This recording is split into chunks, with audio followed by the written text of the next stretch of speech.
Hello বন্ধুরা, আমার এই মিনি ব্লগে তোমাদের সকলকে জানাই অনেক অনেক স্বাগত। প্রায় অনেক দিন পরে আবার মিনি ব্লগ শুরু করেছি। যাই হোক, সকাল সকাল উঠে বাড়ির সমস্ত কাজবাজ করতে শুরু করে দিয়েছি। দেখো, রোদ্দুরটা সবে মাত্রই উঠেছে, আর দেখো ঘরেও আমাদের রোদ্দুর পড়েছে। আসলে এই দিক দিয়ে রোদ্দুরটা উঠলে পুরো আমাদের ঘরেও চলে আসে। আসলে বারান্দাটা যেহেতু আমাদের ফাঁকা, তাই জন্য কিন্তু দরজা খুললেই ঘরে কিন্তু রোদ্দুর ঢুকে যায়। এই শীতের সকালে কিন্তু উঠতে একটু কষ্ট হয়। এই ঠান্ডায় যদি একবার সকালবেলা ওঠা যায় তাহলে তো আর মনে হয় না যে ঘরে গিয়ে আবার শুই। যাই হোক, মেয়ে যেহেতু আমার এখনো ঘুমাচ্ছে, তাই জন্য কিন্তু আমি ভাবলাম যে ওঠার আগে আমি সমস্ত কাজ বাজ করে নেব। বাইরের কোনো কাজই আমি এখনো হাত দিইনি, তো ঘরটাকেই প্রথমে আগে গোছাতে চলে এসেছি। তো মেয়ে যেহেতু বিছানায় শুয়ে আছে বলে আমি বিছানাটাকে পরে তুলে নেব। ঘরে কিন্তু অনেক জামা কাপড় ছিল চেয়ারের ওপরে, তাই জন্য কিন্তু সেগুলোকে আমি অনেকক্ষণ ধরে ভাঁজ করেছিলাম, সেটাও তোমাদের সাথে আর দেখানো হয়নি। জামা কাপড় যতই গুছিয়ে রাখি না কেন, জামা কাপড় আগোছালো হয়েই যায়। আমি ভাবছিলাম আমি সকাল থেকে কি কি করি তোমাদের সাথে সমস্তটাই এই ভিডিওর মাধ্যমে শেয়ার করব। কাজটা ভিডিওতে তুলে ধরা তো সম্ভব হয়ে ওঠে না, তাই জন্য কিন্তু এটুকুনি পেরেছি সেইটুকুনি তোমাদের সাথে তুলে ধরার চেষ্টা করেছি। আশা করি তোমাদের সেটাই অনেক ভালো লাগবে। তো যাই হোক, তোমাদের সাথে অনেক কথাই বলে ফেললাম। তো এদিকে দেখো আমি ঝাড় দিচ্ছি, আর এদিকে কিন্তু আমার মেয়ে উঠেও পড়েছে। ভেবেছিলাম সব কাজ কমপ্লিট করে তারপরেই ওকে ডাকবো, ও কিন্তু এখন নিজে থেকেই উঠে পড়ে, এখন আর ওকে ডাকতে লাগে না। ঘরটাকে ঝাড় দিয়ে নিয়ে আমি চলে এসেছি বারান্দাতে। আর আমাদের বারান্দাটার অবস্থা দেখো, রাত্রে এখানে যেহেতু গাড়ি টাড়ি রাখা হয়, তারপরে এটো বাসনপত্র কিন্তু এখানে আমি মাঝে মাঝে রেখে দিই। সবকিছু কিন্তু গুছিয়ে রেখে দিয়েছিলাম, আর ওই দড়িতে কিছু জামা কাপড় ছিল সেগুলো আমি দূরে মেলে দিয়ে এসেছি, আর কলপারে কিন্তু বাসনও নামিয়ে এসেছি। আমি প্রথমে শুকনো কাজগুলোই কিন্তু করে নিই, যেমন ধরো ঝাড়পাট দেওয়া, জামা কাপড় বার করা, ভাঁজ করা, রোদ্দুরে দেওয়া, সেইগুলো সমস্ত গ্যাস ট্যাস মোছা, ঘরের সমস্ত কাজ কমপ্লিট করে তারপরে যাই কিন্তু বাইরের কাজ করতে। ঘর বারান্দায় ঝাড় দিয়ে চলে এসেছি। এই সিঁড়ির নিচটা ও সিঁড়িটা কিন্তু আমি ঝাড় দিয়ে নিয়েছি, আর সিঁড়ির নিচটা এখন ঝাড় দিয়ে নিচ্ছি। ঘর বারান্দায় ঝাড় দিয়ে এদিকে যদি না ঝাড় দেওয়া হয় তাহলে দেখতে খুব বাজে লাগে। এদিকে আমার মেয়েকে ব্রাশ করার জন্য কিন্তু ব্রাশ দিয়ে দিয়েছি, তারপরেই চলে এসেছি ঘরটাকে মুছে নিতে। আর সকালবেলা ঝাড় দেওয়া যেহেতু হয়ে গেছে, তা ভাবলাম যে আজকে একেবারে ঘর তোর মুছে নিই। এদিকে আমাদের আবার টাইম কলের জল চলে এসছে, প্রায় 8টার সময় জল চলে আসে। তো আমাদের টাইম কলের জলেই কিন্তু সমস্ত কাজ টাজ করা হয়। এদিকে যখনই আমি ঘর মুছবো তখনই আমার মেয়ে কিন্তু চলে আসবে চটকানোর জন্য। তার জন্য কিন্তু ঘর মোছার আগে আমি ওকে বলে দিয়েছি যে তুই রাস্তার দিকে একটুখানি ঘুরে আয়।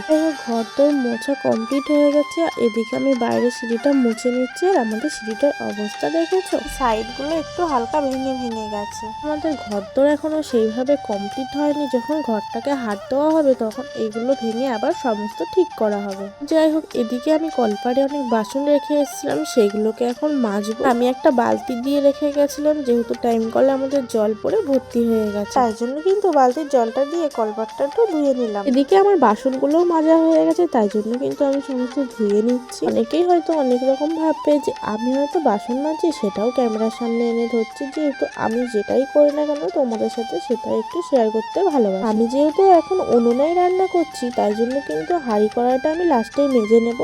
কালো হাঁড়ি কড়াই কিন্তু রাখতে একদমই ভালো লাগে না, যতটা পরিষ্কার করে রাখা যায় ততটাই কিন্তু চেষ্টা করি সবসময় পরিষ্কার রাখার। বাসনগুলো সমস্ত রেখে এসে কিন্তু এদিকে আমি এখন জামা কাপড় কাচতে বসে পড়েছি। আজকে কাচার মতন তেমন কোনো জামা কাপড় ছিল না, তাই ভাবলাম যে এইগুলো একটুখানি সার্ফ দিয়ে কেচে দিই। তো আগের দিন অনেক জামা কাপড় কাচা হয়েছিল, তাই জন্য কিন্তু আজকে অনেক কমই জামা কাপড় ছিল। ওই সাইডে দেখো কত সবুজে সবুজ হয়ে গেছে, একদম জঙ্গলে ভরে গেছে। আসলে অনেক জঙ্গল হয়েছিল, আরো অনেকটা পরিষ্কার করা হয়েছে, তারপরে কিন্তু অনেকটা জঙ্গল হয়ে গেছে।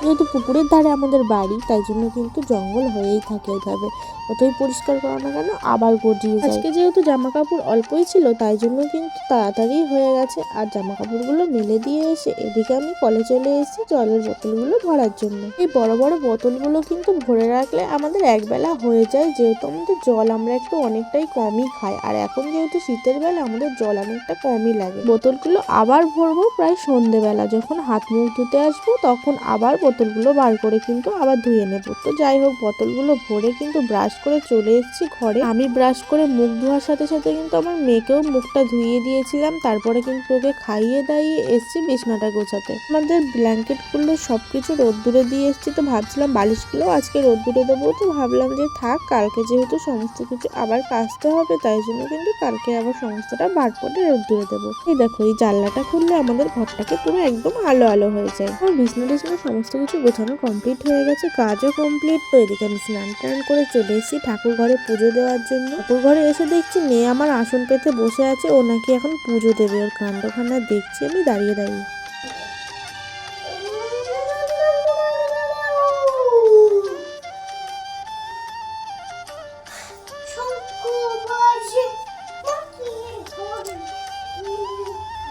শুনলে তো, মেয়ে আমার গান করতে করতে ফুলের ঝুড়িটা নিয়ে আবার চলে গেল। আর এদিকে আমি ঠাকুর ঘরের সমস্ত কাজগুলো গুছিয়ে নিচ্ছি। ঠাকুরের থালা বাসনগুলো কিন্তু আগেই সমস্তটা তোলা থাকে, আর বাসি ফুলগুলো যেহেতু পড়ে থাকে সেই ফুলগুলোকেই এখন আমি কুড়িয়ে নিচ্ছি। আজকে কিন্তু আমি ফুল তুলিনি, আমার মেয়ে ওর আমার শাশুড়ি মা মিলে কিন্তু দুজনে মিলে ফুল তুলেছে। আমার মেয়ে কিন্তু ফুল তুলতে ভীষণই ভালোবাসে, ঠাকুর ঘরের ঝুড়িটা বার করে কিন্তু একা একাই ফুল তুলতে যায়। তো ওকে একা একা পাঠায় না, যেহেতু আমাদের পুকুরের ধারে বাড়ি, আমার খুবই ভয় লাগে ওকে নিয়ে, যেহেতু ভীষণই ছটপটে মেয়ে আমার। বড় কেউ সাথে থাকে তাহলে পাঠায়, আর না হলে আমার সাথে আমি বলি যে আমার সাথে তুই ফুল তুলবি। ওকে তো তোমরা মাঝে মাঝে আমার সাথে পুজো দিতেও দেখেছো, অনেক ভিডিওতেই তোমাদের সাথে শেয়ার করেছি। ওর কিন্তু এসবের প্রতি ভীষণই আগ্রহ।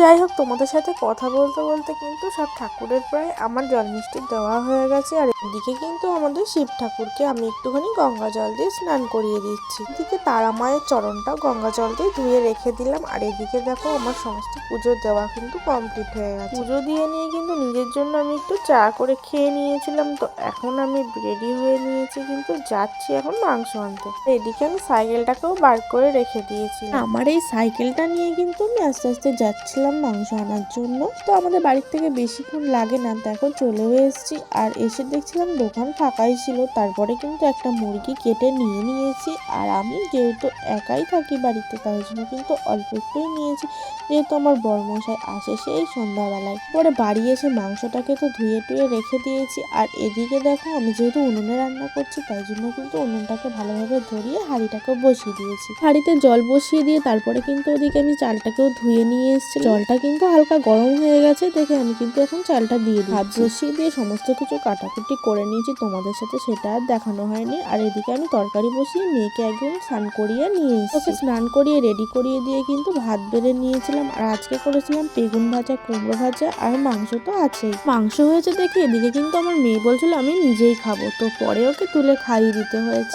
খাওয়া দাওয়া শেষ করে সমস্ত কাজ গুছিয়ে চলে এসেছি ঘরে। তো আজকের ভিডিওটা এই পর্যন্ত, দেখা হচ্ছে সবার সাথে পরের ভিডিওতে।